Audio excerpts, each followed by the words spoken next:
Shalom and welcome again to this week's edition of Seekers of Meaning, the podcast and TV arm of Jewish Sacred Aging. I'm your host, Rabbi Richard Address. Thank you very, very much for joining us.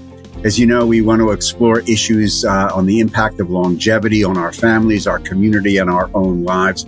Feel free to visit us at the website, jewishsacredaging.com. And if you want to contact me for suggestions or comments on these shows, please email me at Rabbi Address at jewishsacredaging.com. And we are pleased to welcome as our sponsor for the Seekers of Meaning today, the Rothkoff Elder Law Firm, which provides a full range of assistance to individuals and families in the area of elder law.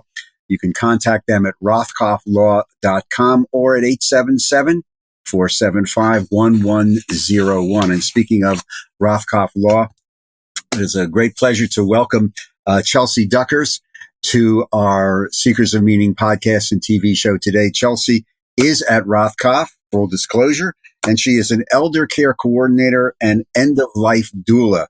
Two issues that really have emerged in the last couple of years is something that's very, very important. We get asked about this a lot when we go out and do workshops and programs around end of life.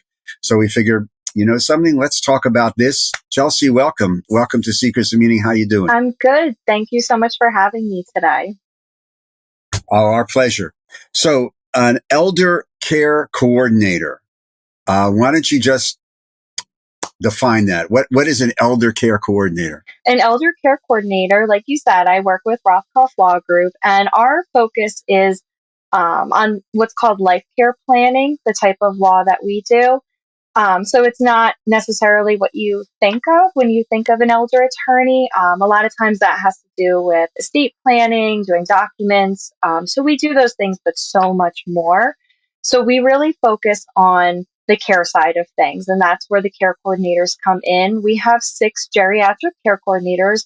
Most of us have a social work background, have worked in either long-term care or some aspect of long-term care. And we meet the clients where they're at, whether that be at home, in the hospital, at rehab, assess what their needs are. And based on what their needs are and what their goals are, we help them connect with the most appropriate resources. So whether that be moving to assisted living, getting care in the home, looking for a nursing facility, whatever the case may be, we help connect them with those resources and help them navigate the healthcare system. And then the care needs really drive the financial planning. So that's how we differ from what you would, consider like an estate planning attorney or something like that. I got to ask you, what drew you to this? Sure. Was there an aha moment sometime? You were stuck on the expressway and you said, wow, what do I want to do? And what was the motivation? Why did you get into this? To make a very long story short, I went to school what feels like a million years ago for social work. I knew I always wanted to help people. I wasn't sure in what capacity. So I went to what's now Stockton University. At the time, it was Stockton College. But I was, like I said, studying social work, and I needed to do a junior and a senior year internship. So while planning for that, we had to fill out paperwork with preferences and things that we absolutely didn't want to do. So while I was filling out that paperwork, underneath the absolutely don't want, I said I did not want to work with older people and I did not want to be in a hospital-like setting. And I was actually placed in an acute rehab called Betty Bacharach down in Galway, which was with older people in a hospital-like setting. I ended up really liking it. And then for my senior year, I wanted to do the same thing. It didn't end up working out because my instructor unfortunately had to go out on medical leave. But I was placed then at a long-term care subacute facility, which is a nursing home with subacute rehab. And I had a very hard time in the beginning doing that. I had a very hard time connecting with my clients. I had an easier time with the rehab because that's what I had done before. But I was lucky enough to have 2 very good mentors at the time to help me figure out why I was so uncomfortable and why I was having such a hard time. And I think the problem was I had never really dealt with individuals with dementia before. And obviously in a nursing home, a lot of people pass away. And I had a very hard time navigating people who were dying. And once I realized that and realized how I could learn so much from them, and just because they were older with dementia or they were older and dying, it didn't take away from the life they were still living. And I could still do a lot for them and learn a lot from them. Once I was able to do that and kind of face my own fears of death, I realized that this was the type of population I wanted to work with. So I was there for a few years. And then I worked at another long-term care subacute facility in Cherry Hill for a few years. And that's when I became acquainted with Rothkoff. I absolutely loved the idea of having someone to really advocate for seniors, especially in those types of settings, because it's hard. I mean, of course, at the end of the day, assisted living and a nursing facility, they are a business. So you're torn a little bit as a social worker in a building. You do have to understand the business side of things and think of that while also trying very hard to advocate for your residents there. And that's what drew me to Rothkoff, because our business isn't successful unless our clients are getting what they need. So I felt like I didn't have that inner struggle, that ethical struggle anymore. So I joined the firm 4 years ago, and I've been loving it. I mean, it's a great resource to our clients. Being able to truly advocate for people, it's what I've always wanted to do. So the lesson really is, as for those of people who may watch this in undergraduate school, never say never. Absolutely. Because here you are a couple of years later doing really very, very, very sacred work. It's interesting that you mentioned that the lessons that you learned working with people in the situations in which you're working, families and individuals. Could you, as a clergy person, the individual stories of people are so fascinating. And the work that you do, I'm sure you come across some similar types of situations. And this is a tough question.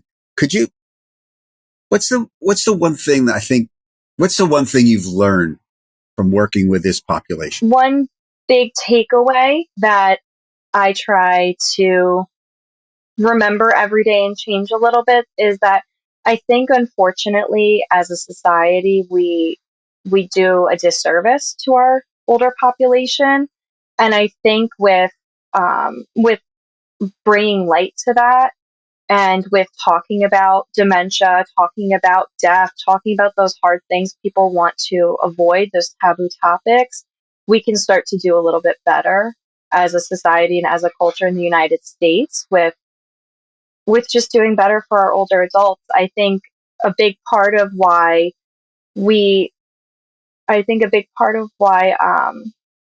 I feel that way is we're just afraid. We're afraid of getting older. We live in a society that pushes being young. With thinking about this podcast coming up last night, my husband and I were watching TV, and I felt like every commercial was how to look young, how to feel young. Don't talk about your age, and you hear all of this.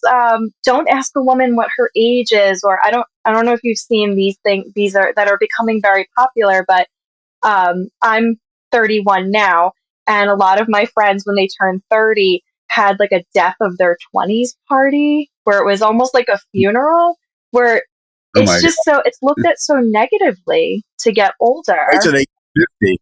Yeah, wait till they hit 50. Well, and it's so funny because age is so relative, because, like I said, I'm 31, but I have a brother and sister who are a lot younger than me. And to them, I'm old.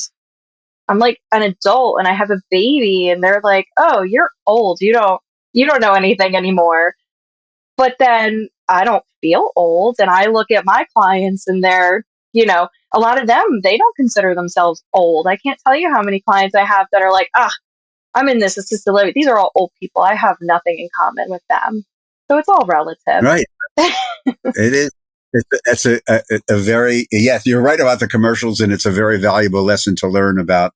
And the fear stuff is really that's really part of the spiritual aspect of what we do, in my work.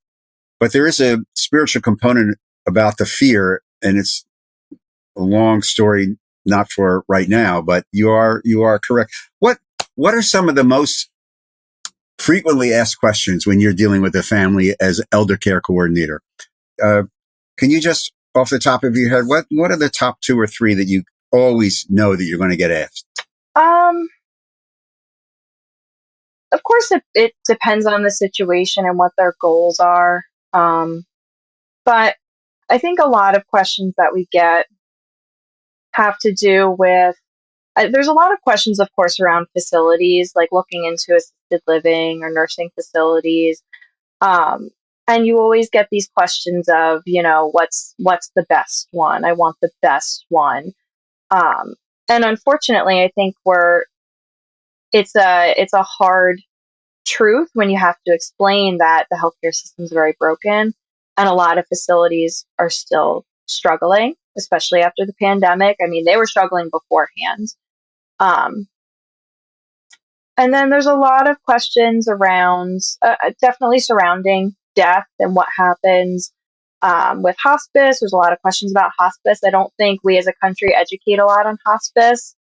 I don't think that doctors talk about it a lot. I think there's a lot of fear around the idea of hospice.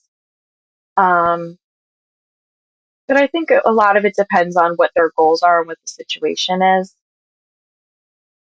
Are you finding in your work, because the economics, and I'm going to come back to this a little bit, Sure.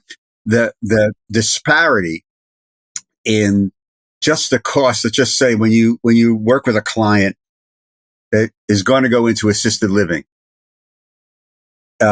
we're recording this in southern New Jersey, outside of Philadelphia. So this is the area in which we are most knowledgeable of. But there's such a disparity in cost, or is there such a disparity from just the cost per month of the various types of facilities? Could you just talk a little bit about that and how you guide a family who say, I want the best, but you say, well, the best may cost you $10,000 a month? Yes, and that is an accurate number, depending on what you're looking for. I mean, of course, a nursing facility is going to cost the most because that is 24/7 care. Um, they have a much larger staffing ratio than assisted livings because it's anticipated that someone who's in a nursing facility needs assistance with a lot of activities of daily living. Depending on the facility, though, and this is just the reality. Buildings can come up with their own pricing. So it's not a universal price for long-term care, but sometimes, especially for the nicer facilities, you can see it be anywhere from between $400 to $500 a day. For assisted living, that all depends on what the level of care is. So assessments are done because even though the name or the term that's used is assisted living, there's still the anticipation there's some independence there. So that can be anywhere, depending on how much assistance is needed, that can be anywhere from $5,000 to $10,000 a month, depending on also if somebody's in memory care. Memory care tends to be more expensive, and again, for the same reason that uh, there's a higher staffing ratio because they need more assistance. So yes, it is very expensive, and it's difficult. And when somebody is out of money, of course, there are things you can apply for, like Medicaid. Medicaid is through the state. You're able to apply, and it is considered long-term care insurance. So it does provide reimbursement for assisted living and nursing facilities. There's also things out there like long-term care insurance that will sometimes cover some costs to long-term care. It just depends on each policy. Um, but even, a lot of people go into these facilities thinking, well, I'll just spend the money down and apply for Medicaid. And if you've never gone through something like that before, it is a very difficult application process with a very fractured system. So that's one of the main things that we're able to help our clients with is figuring out based on care costs, what's going to make the most sense, what benefits someone is eligible for, whether it's veterans benefits, if they have long-term care insurance, whatever insurance, their actual insurance, like Medicare, will cover. We kind of go through all of that with them and then figure out how they're going to pay for that care. If they can pay X amount of time when we have to apply for Medicaid, and what that's going to look like for the family. So I think it's important for people to understand that this can be a very complex and also time consuming situation. And it's not just something, well, yes, we'll sit down with the elder care coordinator, we'll get all the information and we'll make a decision. This is, it's complex. And I know from the Medicaid thing, it's not something that happens in a month. It can take several months. Correct. From working with families who will just say, it's been 5 months, it's been 6 months, and we're still waiting, and we're having to write checks, and not everybody has long-term care insurance. I know that Rothkoff has prepared a book, as other places have. I want to be clear on that, from around the country. This is a book that you guys have done, a life care plan, helping to navigate the aging journey. How important in your experience is it for a family? The answer is probably obvious, but just talk to me a little bit. When you come up with a family who's actually done their homework and they've actually sat down and delineated a care plan and areas of responsibility leading to advanced care planning, etc. How important is that for everybody to do? I think planning is the most important thing you can do. We plan our whole lives. We plan to have a baby, like you plan for birth, you plan for life, you plan for college, you plan for a career, you plan for retirement. Planning shouldn't stop once you get to that point. It's very important. You never know when something's going to happen. So it's always good to have documents in place, but it's also just good to know as you're getting older what your options are, because Medicaid does have a 5-year look back where they will want bank statements for the last 5 years. So it's not saying that people shouldn't live their lives and spend their money, but it's just something to know, because the more you know, the more you can be prepared for what's going to happen. And it's tough because a lot of times we get families that come to us and they haven't planned, and now it's a crisis situation where mom or dad or whoever it might be, it was in the hospital and is in rehab and now can't go home. They had been living independently and now they don't know what to do. So if you can start to get an idea about what somebody's wishes are or what finances are, I mean, a lot of struggles that our families have, and I can even speak from experience. I just helped my stepmother's family apply for Medicaid for my grandmother, and there were 3 bank accounts that her children didn't even know about. So then trying to contact banks, and we're getting letters from Medicaid saying, we need additional documentation from this bank, and we never knew she had an account there. It's tough. It is a struggle because, of course, it's also that shift that you sometimes see as people age where children step into more of that caregiver role, which can be hard for parents who were the parent their whole lives. It can create some tension, but if those conversations are had beforehand, it won't be as difficult in a time of crisis or when something is happening that they need assistance with. Yeah, I think the point that you make that, we plan for everything. We plan for vacations and weddings and this, that, and the other thing. We just don't plan for the end. And so thank you for that. We're going to be back with Chelsea Dockers, who is an elder care coordinator and an end-of-life doula. I'm going to be back because I want to ask you about the end-of-life doula thing, because this is something that's also becoming very, very interesting and more well-known. And we'll be back with Chelsea right after this message from our sponsor, from Rothkoff. We are health care advocates to help navigate the issues associated with the aging process, to access benefits that are available for those individuals. Rothkoff Law offices helped us with my mother's home. We didn't know that we had to put it in my mother's name in order to save the home. Everything that he said is true. I mean, we've had so many questions, and it didn't matter when I call, everybody is always there. In one word, it's been incredible. And the expectations going in, because we didn't know what we were going to be involved with, the situation, how we were going to deal with any of these items. The expertise, the service, and implementation of the plan has been totally critical to the success that we've experienced. A group who understands how important the care is paramount. I would highly recommend that anyone look at their website, review the information, look at their client experiences. We've been very satisfied with everything from start to finish. So we're back with Chelsea Duckers, the elder care coordinator and end-of-life doula. Chelsea, I want to explore with you this end-of-life doula thing. There's this explosion, it's rabbinic hyperbole, but a greater increase in awareness about options at the end of life. And we're involved with a couple of organizations nationally that talk about this, Kavod V'Nichum, and some other CTAC out of Washington.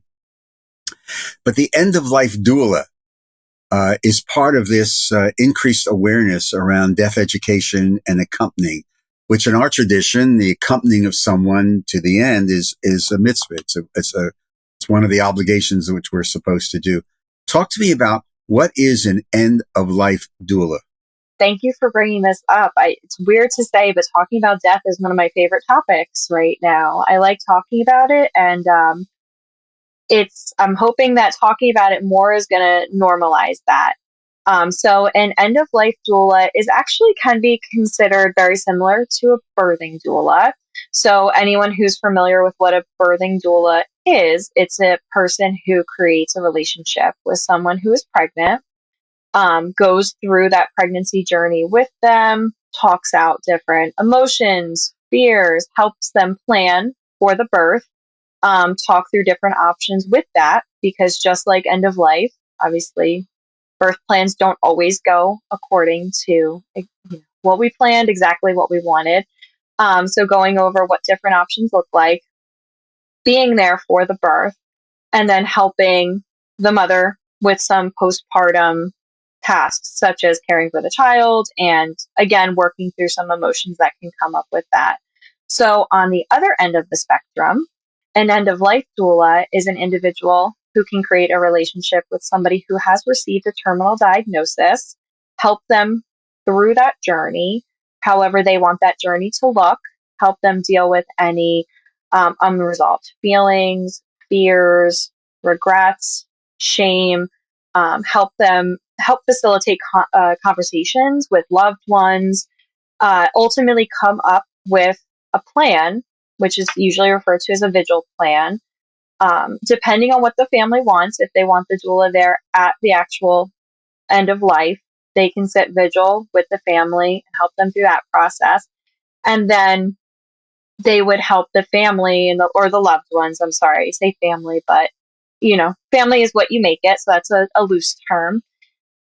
Help the loved ones after the person has died deal with some of the grief and reprocess what the whole journey was with the end of life doula. So this is not something that you just wake up one morning and say, I think I'd like to do this. It's obvious you obviously, this is a very, very a powerful, emotional, I would imagine a lot of transference issues. How did you get trained for this? Sure. Go ahead. Sure. So I was already working with Rothkoff when I first even heard the term end of life doula. It was during the pandemic. We as a firm, two separate end of life doulas had approached us to kind of explain what it was, and just to educate us in case it was appropriate for any of our clients. I think the first end of life doula we met with, it just was so new, and I at least did not fully understand what the role was. Right. The second doula that we met with was also a hospice social worker, and I think she just explained things in a little bit more of like a clinical way that I could resonate with. But she started to talk about this role of helping, like taking a step further at end of life and helping somebody through that journey, and it just really interests me. And at the same time, around the same time, I found this book called From Here to Eternity by Caitlin Dowdy. She's very big in the green burial movement. If you have seen any articles or any videos about human composting, it was probably one of hers. She's a huge advocate for that. She is a mortician from California, and she wrote a book about traveling the world and exploring death culture in different places. And between reading that and looking into INELDA, which is the International End of Life Doula Association, that was the organization that second doula had trained with, and ultimately I trained with. I realized that was something I think I'd been missing, with just in general being a social worker, and with my role with Rothkoff. We can help people to a certain point. And then it kind of got to end of life. And of course, we'd refer out to hospice. And I just wish there was a little bit more that we could do, especially during the pandemic when so many people were dying alone. And it was a really scary time for a lot of people. They didn't have a lot of support. They didn't have family around them. And it made me want to be able to do more and do better for the people we serve. So I looked up the course. I brought it to Jerry Rothkoff and the managing attorney on the Pennsylvania side, Brian Adler. And I just remember them being like, what is this? And ultimately they said, sure, you want to go through this training? Go ahead. Because it was during the pandemic, it was virtual. It was about 2 months. It was 3 days a week. So it was 2 evenings for like 3 hours. And then it was I believe, Sunday all day. So it's kind of like almost like a college course for 2 months. And it was such an amazing experience. Because it was offered virtually, we had people from all over the world that were on this course. It was incredible. We did a lot of breakout discussions. We did a lot of one-on-ones, doing kind of practicing in the role, doing a little bit of role play. And the person who I ended up getting paired up with the most was a woman from Russia. So half the time she was doing these role plays with me. It was like 3 a.m. for her, in the afternoon for me. And it was so interesting to get different perspectives from somebody, a totally different world, really. One of the most interesting conversations I had with her was actually about religion and spirituality, because I was raised Catholic. I was Irish Catholic, so full of that Catholic guilt my whole life. And she wasn't really able to have a religion until she was older because of the way their country is. So it was a very interesting experience. Like I said, we did a lot of role play. So you had to put yourself in the position of either being the end of life doula or the dying person. And I think the instructors did such an amazing job with really getting you in the mindset of how would you feel if you were dying? Because it's hard to relate to somebody when you haven't gone through the same experience. So it was a very emotional experience. I mean, throughout the weeks that we did this, it was a lot of emotions, a lot of tears, a lot of laughter. But I think it also was a really profound experience for me personally, because I was 6 months pregnant at the time. So it changed a lot of how I looked at death, especially having a living being growing inside of me. So I was very lucky to take the course when I did, because I think ultimately creating a healthier relationship with talking about death and with thinking about death has changed how I look at my life, has changed how I look at my daughter's life, and how we just interact with each other. So it was an amazing experience. I obviously, like I said, took the course when I was 6 months pregnant. So my daughter was born 3 weeks early, kind of caught us off guard. So I was out on maternity leave for a while. Once I came back and kind of got myself situated again, I went to Jerry and Brian and I said, we really need to figure out how we're going to do this because this is important. So since then, we've been trying to figure out how we can incorporate this role within our firm so it's offered to all of our clients. So I have to ask you this question. And I think the insight that you're gaining, that discussing death allows you to have a greater appreciation of life. Mm-hmm. We live in the state of New Jersey, and there are people who may be watching or listening to this from all over North America and in either parts of the world. So New Jersey in the United States is, as you know, is one of the 10 jurisdictions that have legalized medical aid in dying. So you personally, it's interesting, raised Catholic, and the Catholic bishops lobbied against this, in for New Jersey. What's your, as an elder care coordinator who deals with this every day with families, as a trained doula, end of life doula, where do you come down on this? Personally, I'm not asking you to represent a firm or anything. I'm just you, Chelsea.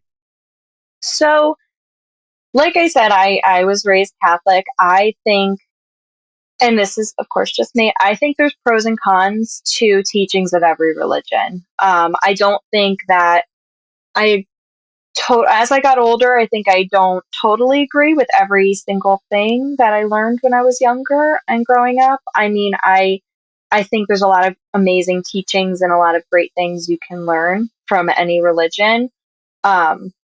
That being said, I consider myself a little bit more spiritual now. And I am very much for the medical aid in dying. I think that, I have not personally gone through that experience with anybody, with a client or anything like that. Even though it is legal in New Jersey, it's still very hard to do. You have to find doctors willing to do it. There's a lot of criteria.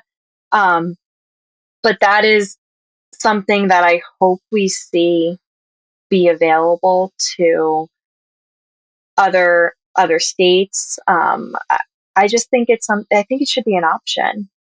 I mean, who are we to tell somebody they're not allowed to die or die the way that they want to? Especially if someone, because one of the criteria, of course, is for medical aid in dying, you have to have a terminal diagnosis. So if someone's when you receive a terminal diagnosis, you lose a lot of control in your life. That's one of the biggest things. That's one of the biggest losses, is you've lost control, or what it can be perceived as, is you've lost control of the rest of your life for however long that is.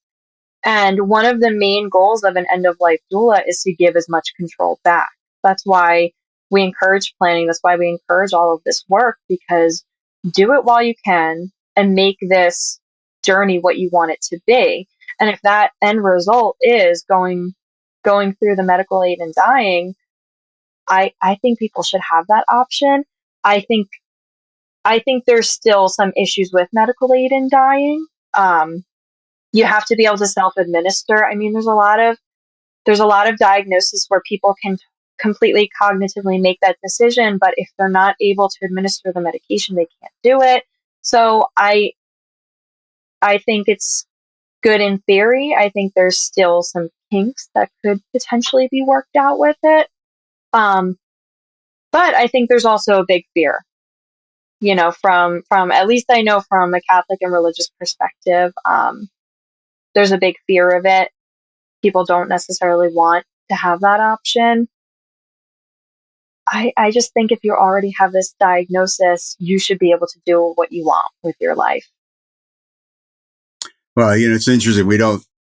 This could be an entire conference, and is in many parts of the country.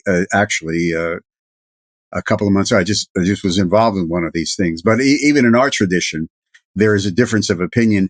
And obviously, the more liberal you go on the spectrum, the more accepting of options and autonomy and personal autonomy there are. We even published as part of our work a blessing that when you sign an advance directive, but which basically acknowledges the gratitude, as you were alluding to, that I have the ability to make these choices, and that hope that my choices will be honored by my family in the event that I'm no longer able to make choices.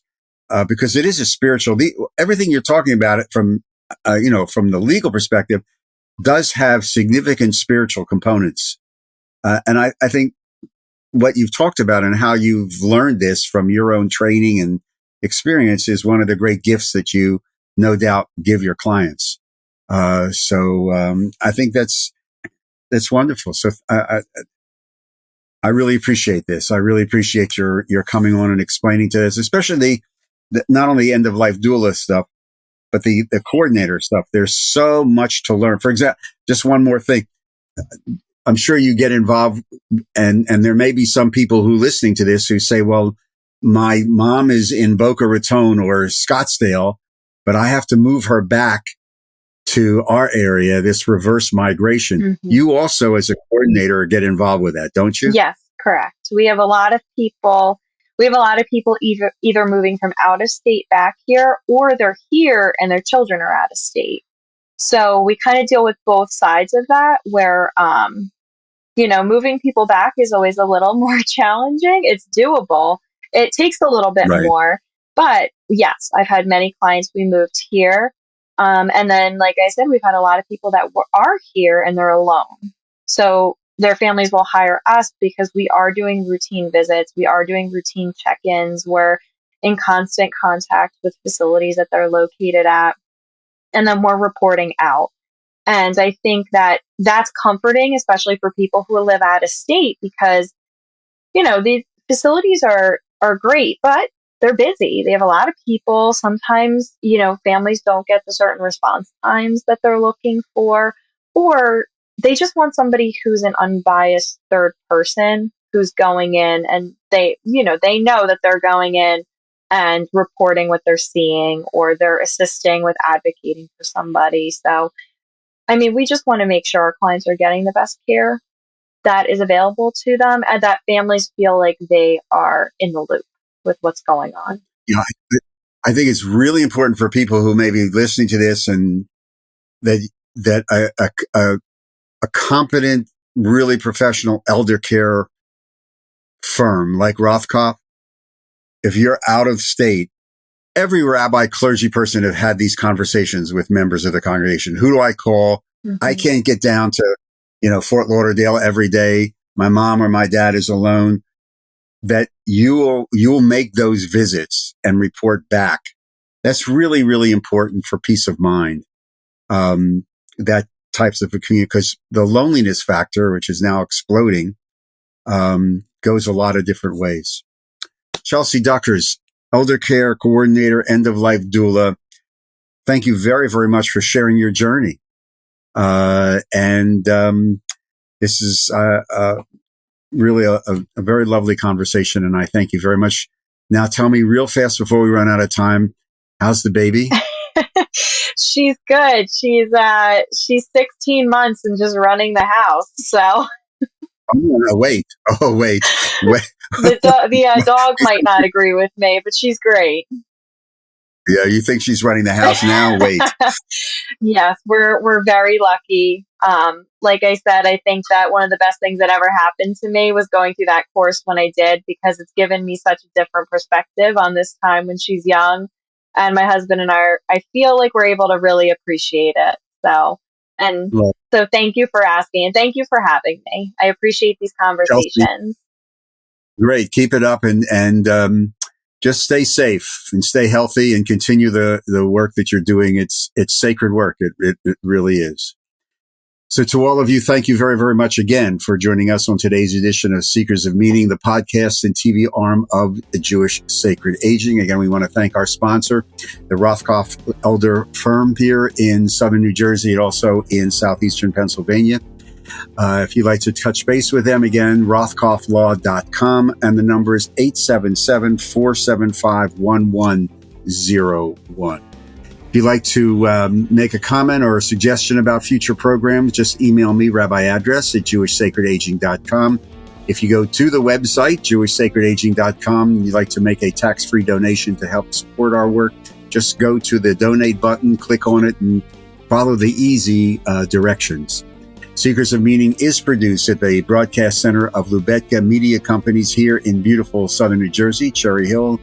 And a big thank you to our producer, Steve Lubetkin.